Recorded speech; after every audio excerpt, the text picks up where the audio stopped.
A man knows when his house isn't his home anymore. It's in the little things. The way Joanne stopped asking if I wanted coffee in the morning. The way she barely glanced up when I walked in.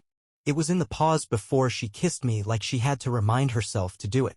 I'd seen the kind of hesitation before, right before a soldier turns his back on his unit.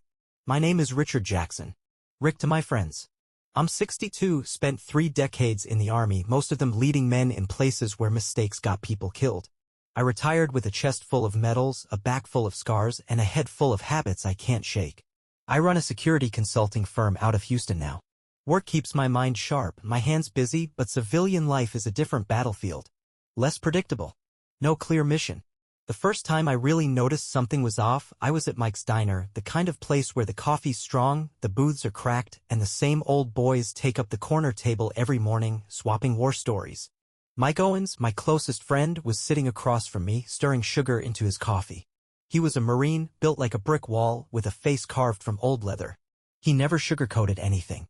Saw Joanne downtown last night, he said, voice casual, but his eyes watching for my reaction. All dressed up. Thought you were out of town. I set my mug down. I'd been out of town 2 days in Dallas for a corporate security job. I made a note of what Mike didn't say. He didn't mention who she was with. Didn't say she was alone either. Where'd you see her? I asked, keeping my tone even. Some new rooftop bar. Fancy place. He took a sip of coffee. She looked like she was having a good time. The conversation shifted after that, but the words stuck. Joanne hadn't mentioned going out. When I got home that night, I kept my routine the same. Dropped my keys on the counter, unlaced my boots at the door. She was already in bed, scrolling through her phone, face lit by the screen. Good trip? She asked, glancing up. Productive? I watched her for a second. No guilt in her eyes, no nervousness. Just another night. Anything exciting happen here? I asked. She shrugged. Same old. Just work. Kids at the clinic are a handful this week. That was a lie. A harmless one on its own. Except harmless lies don't come in ones. They come in patterns. The next few weeks I started watching. Not like a jealous husband, not like a man who lets emotions cloud his thinking. No, I watched like a soldier on recon. Gathering intel. Not making assumptions, just piecing things together. She started leaving earlier for work, coming home later. Said she was picking up extra shifts at the pediatric clinic, but her paychecks didn't change. Her phone, once left carelessly on the kitchen counter, was now face down or in her pocket. She started going to yoga classes she never talked about before. She used to complain about yoga. One night, she came home smelling like perfume that wasn't hers. I knew what her perfume smelled like. This one was sweeter, louder. It clung to her skin in a way that told me she hadn't just walked past someone wearing it.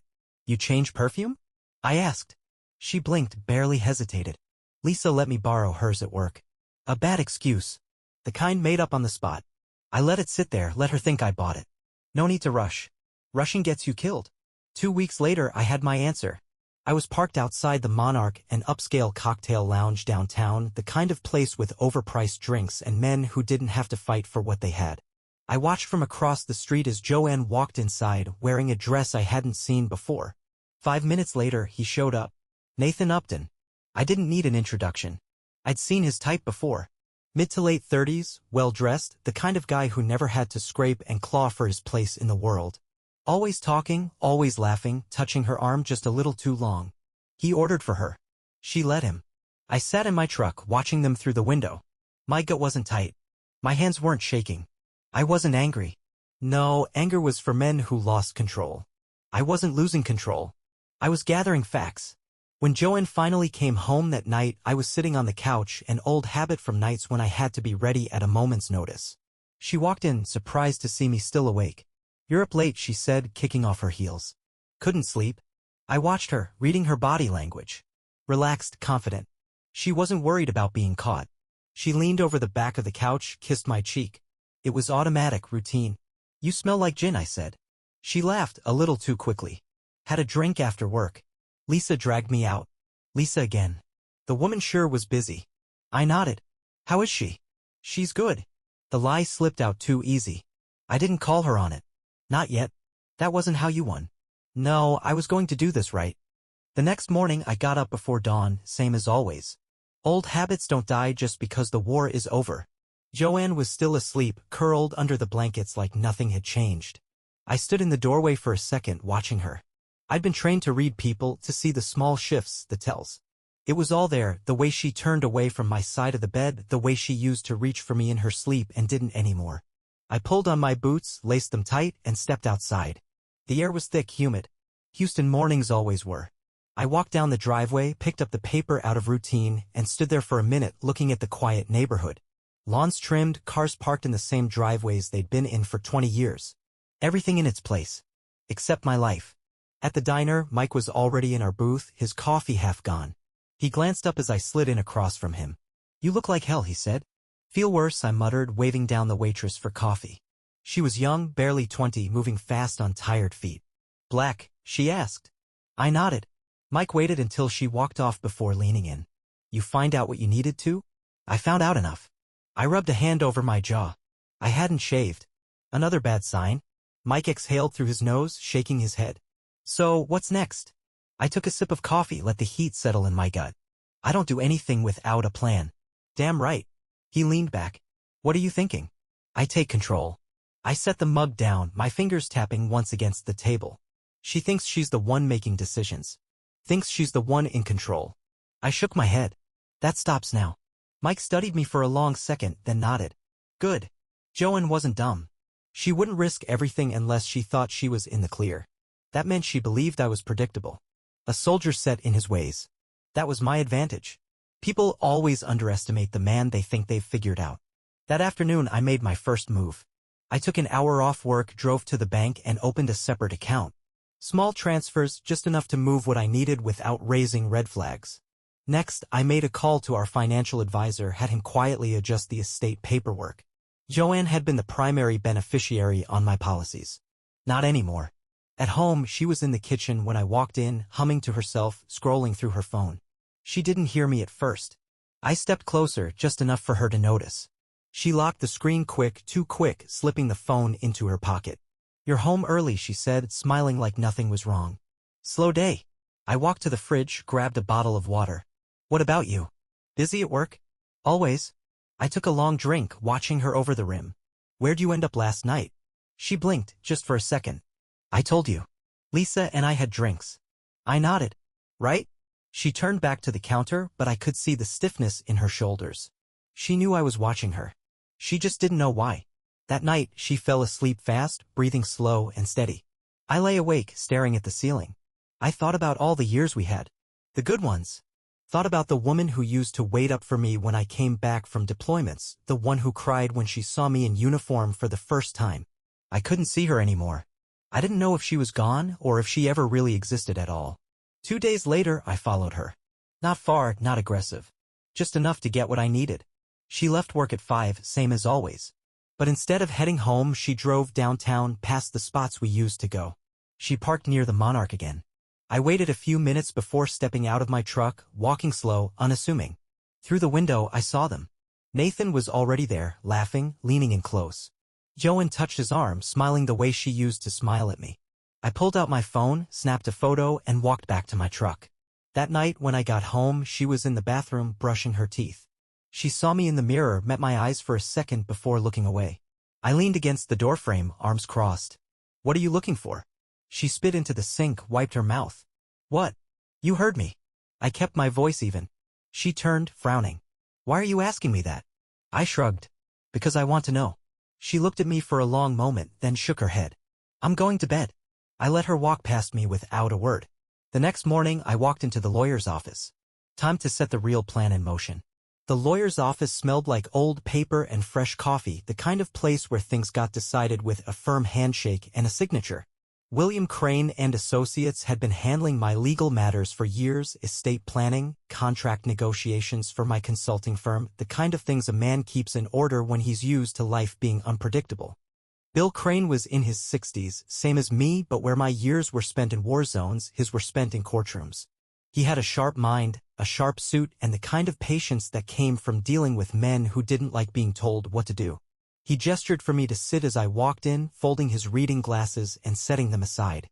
"Didn't expect to see you for another 6 months, Rick. What's on your mind?" I settled into the chair across from him, elbows on the desk. "I need to update my will. Adjust some things financially. And I need it done quiet." Bill's expression barely flickered, but I saw the understanding settle behind his eyes. I take it this isn't just routine maintenance. No. He exhaled through his nose, flipping open a legal pad. What are we looking at? Moving assets out of joint accounts. Nothing drastic yet. Small changes. I want control of everything with my name on it. I leaned back, tapping my fingers against the armrest. And I need to remove Joanne as my primary beneficiary. Bill's pen paused for half a second before he kept writing. You sure? Dead sure. He nodded once. This is the kind of move that tips your hand. You ready for that? She already made her move. Bill didn't press. He'd been married long enough to know when a man was past the point of explaining. I'll get it done. Good. I stood, shook his hand, and walked out. The real work started after that. I didn't need to ruin her overnight. That would be emotional. Reactive. No, I wanted the kind of collapse that happened slow, where the ground eroded under her feet until she was left standing on nothing. The first step was her job. Joanne had built a good reputation at the clinic. They trusted her, liked her. That was leverage. It started with an anonymous email to her supervisor, worded carefully, framed as a concern rather than an accusation. Is it appropriate for an employee to have such a close relationship with a corporate vendor? It's being noticed. Just a heads up. Nothing overt. Just a whisper. The next step was financial. I logged into our shared accounts, made small withdrawals, nothing that would raise alarms. Moved enough into my private account to secure what I needed, then let the rest sit. Joanne liked nice things, her gym membership, her salon appointments, her nights out. That kind of lifestyle relied on stability. I was about to shake that. I started leaving my wedding ring in the dish by the door. She noticed. 3 days later, I was in the garage sharpening a blade I hadn't used in years when she leaned against the doorway, arms crossed. You've been quiet lately. I wiped the knife down, set it aside. I've been busy. She hesitated. Is something wrong? I looked at her, really looked at her. She was nervous, but not guilty. Not yet. She still thought she had control. I stood, brushing metal shavings from my hands. You tell me. Her jaw tightened. If something's bothering you, just say it. I stepped closer, slow. She didn't back up, but I saw the shift in her stance. Don't worry. I will. I walked past her without another word. That night, I checked the tracking software I'd installed on her phone. She was meeting Nathan again tomorrow. Perfect. The restaurant was one of those dimly lit, overpriced places downtown where men like Nathan took women who weren't their wives. A place with soft music, expensive steaks, and bartenders who knew how to be discreet. I arrived first, slipping into a corner booth where I had a clear view of the entrance but wasn't easy to spot. I'd spent years planning operations in hostile territory, watching from a distance, understanding my environment before making a move. This wasn't any different. Joanne walked in 15 minutes later, dressed to impress, her hair styled the way she used to wear it for me. She scanned the room, smiled when she saw him. Nathan stood as she approached, hand on the small of her back as he guided her to the table. Confident. Too comfortable.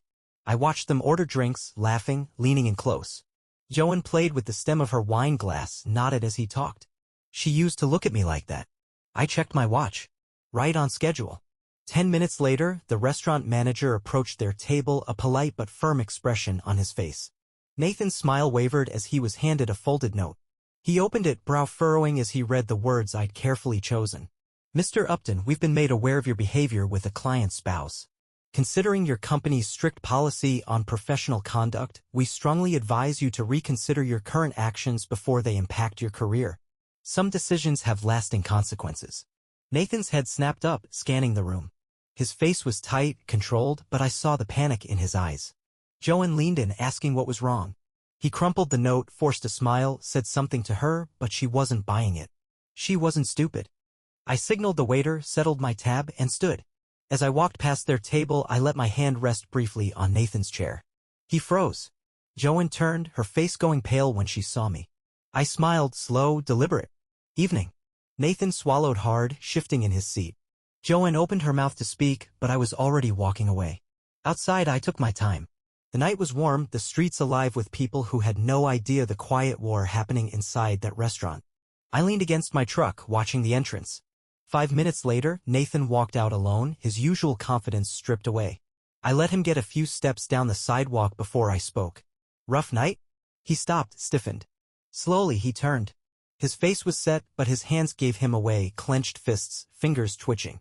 What the hell do you want? I pushed off the truck, closing the space between us. Not too close. Just enough to remind him I wasn't a man he wanted to piss off. I want you to understand something. My voice was calm. Steady. You were never as careful as you thought you were. And now you're going to pay for it. He forced a smirk, but I could see the fear behind it. I don't know what you're talking about. I tilted my head. Sure, you do. That note? Just a warning. The next one goes to your boss. The one after that? Your clients. Maybe even your wife if she exists. His face darkened. You wouldn't. I took a step closer. Try me. For a second he looked like he wanted to swing. I almost wished he would. But he didn't. He wasn't built for fights that weren't on paper. I gave him one last look, then turned to my truck. You should quit while you're ahead, Nathan. Before this gets worse. I drove home, rolling down the windows, letting the wind clear my head. Joanne would be back later, probably after some excuse about a last-minute work thing. She'd be quiet. Thinking. Good. This was only the beginning. Joanne was in the kitchen when I got home, sitting at the table with a glass of wine, turning it in slow circles. She looked up when I walked in, eyes sharp, like she was trying to figure out how much I knew. You were downtown tonight, she said, voice steady, but I caught the edge underneath. I set my keys on the counter, opened the fridge, took my time grabbing a bottle of water. Yeah. Had a meeting. You. She exhaled through her nose, shaking her head. Cut the act, Rick. I twisted the cap off, took a sip. What act? She pushed back from the table, standing, arms crossed. You were at the restaurant. You left a note. I leaned against the counter, nodding slowly. I did. She waited like she expected me to keep going, to explain myself, to blow up. I didn't. She hated that more than if I had. Finally, she scoffed, shaking her head. Jesus Christ, you're unbelievable. I let the silence stretch before speaking. How long? She looked at me, really looked at me, probably for the first time in months. Does it matter? I think it does. She ran a hand through her hair, fingers tightening for a second before she let it drop. I don't know. A few months. I nodded like I was considering that, even though I already knew the answer. And if I hadn't caught you? She opened her mouth, then closed it, looking away. That told me everything. I set my water down, wiped my mouth with the back of my hand. I want you out. Her head snapped back toward me. Excuse me. You heard me. I want you out of my house by the end of the week. She laughed, but there was no humor in it. Are you serious? Dead serious. She took a step forward, hands on her hips, all that arrogance, all the control she thought she had, suddenly gone. You don't get to decide that. I pushed off the counter, standing straight, making sure she felt how much space I took up. I already did. She blinked like she wasn't sure how to process what was happening. Rick, come on. You're being dramatic. I let out a short breath, shaking my head. You cheated. Lied to my face. Came home to my house and played the good wife like I was too dumb to see what was happening. And now you want to stand here and act like I'm the problem. Her jaw tightened. It wasn't. Don't say it wasn't what I think it was. I cut her off, voice flat. I saw you. I watched you walk into that bar, laughing like nothing else in the world mattered. Like I didn't matter. She didn't say anything. She didn't have to. I grabbed my jacket off the chair. You can take the car. You can figure out where to go. But you're not staying here. I walked past her, heading for the door. She turned, voice sharp. Where are you going? I paused, looking back over my shoulder. Anywhere but here. Then I walked out and I didn't look back. I spent the first few days after Joanne left making adjustments. The house was quieter, which wasn't a bad thing. The bed felt bigger, which I could live with. The routines stayed the same, up before dawn, coffee black, workouts before the world woke up. Discipline kept me sharp. Kept me moving forward. Joanne didn't call. She didn't try to come back. I figured she had too much pride for that. The last time I saw her was when she came by to pick up her things. She packed fast, barely speaking, her movements clipped and efficient. I stood in the doorway, arms crossed, watching. As she zipped up the last suitcase, she finally looked at me. You really think you're better off without me? I didn't hesitate. I know I am. She stared for a second, then shook her head, letting out a dry laugh. You're a stubborn old bastard. Always have been. She sighed, grabbed the handle of her bag, and walked past me. I didn't watch her go. Didn't need to. That was the last time we spoke. With Joanne out of the picture, I focused on what mattered: work, my guys at the veterans group, rebuilding what she'd chipped away at. I got back in touch with my daughter, Rachel.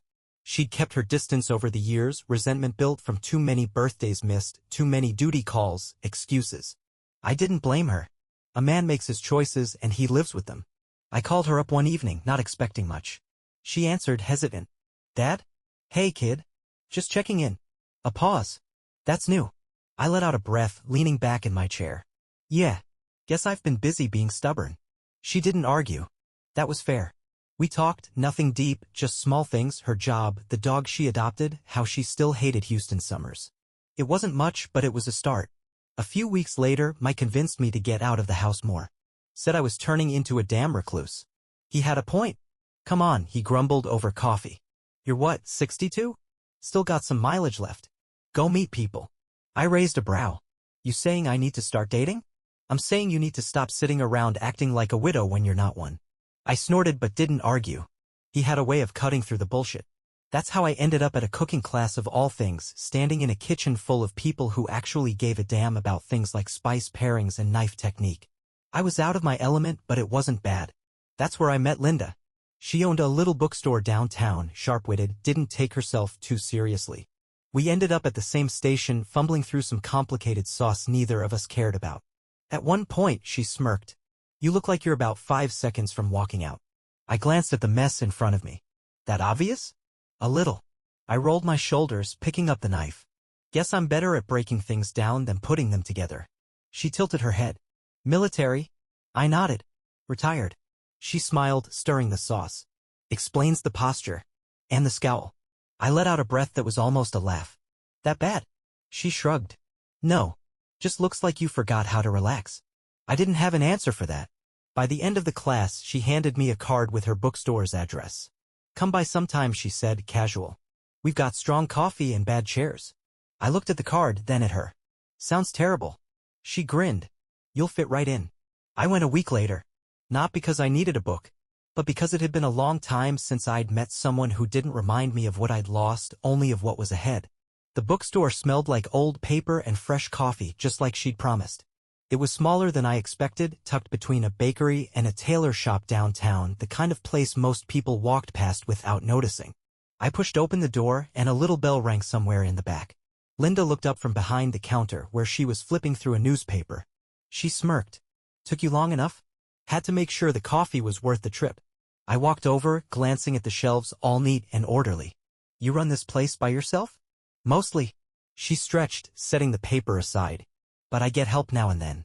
I nodded, fingers skimming the spines of old books, not really looking at them. Hate to break it to you, but I'm not much of a reader. Linda leaned on the counter, arms crossed. Didn't figure you for one? I glanced at her. Then why'd you invite me? She shrugged. Looked like you could use a new place to be. She wasn't wrong. I pulled out a chair at one of the small tables near the window, sat down, and let the place settle around me. It was quiet but not empty. People came and went, chatting in low voices, flipping through books, taking their time. There was something about it, steady, no rush. The opposite of everything I'd known. Linda brought over a cup of coffee, set it down without asking if I wanted one. I won't lie to you. It's terrible. I took a sip. It wasn't great. But it was hot. I've had worse. She sat across from me, watching. So what's next for you? I exhaled, stretching out my legs. Hell if I know. Must be a first. I smirked. I'll figure it out. She nodded like she believed me. Yeah, I think you will. Outside, the world moved on. Cars passed, people walked by, the sun dipped lower in the sky. For the first time in a long time, I didn't feel like I was waiting for the next fight. Joanne was gone. Nathan had lost his job after HR started asking the right questions. Last I heard, he was scrambling to find work in another city, reputation shot to hell. Joanne had tried reaching out once, left a voicemail that I never listened to. Rachel called me last night, just to talk. No tension, no accusations. Just a conversation between a father and his daughter. I wasn't a new man. I wasn't looking for a fresh start. But I was done living in the past. Linda tapped the table with her fingers, breaking the silence. You gonna keep coming back here, or was this a one-time thing? I took another sip of the Godawful coffee, let the warmth settle. I'll be back. And I meant it.